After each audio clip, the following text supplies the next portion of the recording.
La Comédie Française maintenant célèbre elle aussi le bicentenaire de la naissance de Victor Hugo. Pour ce faire, on y donne Ruy Blas, l'un des plus beaux textes classiques. Et cette année, l'originalité, c'est que le personnage de la reine est interprété par une jeune actrice d'origine algérienne, Rachida Brakni, beaucoup de talent, une future Isabelle Adjani, dit-on. Portrait, Sophie Jouve, Bernard Puissosseau. Dans ses boules de cristal, elle contemple son avenir avec d'autant plus de tranquillité que la comédie française s'y reflète. À 24 ans, Rachida Brakni entre par la grande porte dans l'illustre maison.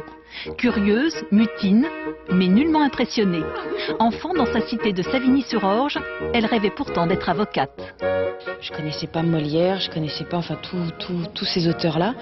Et j'ai vraiment découvert le théâtre à travers les textes. Et c'est ça qui m'a donné envie d'en faire. Alors, tout juste sortie du conservatoire, elle mène sa carrière à vive allure. Après Téchiné, elle explose dans Chaos de Colline Serrault, dans la peau d'une prostituée qui veut s'en sortir. Quelques mois plus tard, dans Ruy Blas, elle est reine d'Espagne.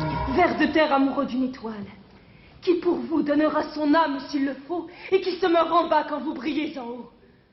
De passer d'une condition sociale à une autre, deux femmes complètement différentes, enfin, c'est ça qui est excitant, quoi, de jouer des choses complètement différentes d'une fois à l'autre.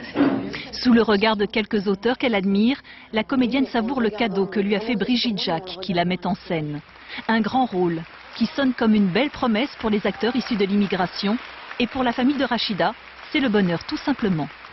Elle est heureuse, elle est vraiment heureuse parce qu'ils trouvent que c'est une belle maison et que le texte leur a énormément plu, ils sont très fiers.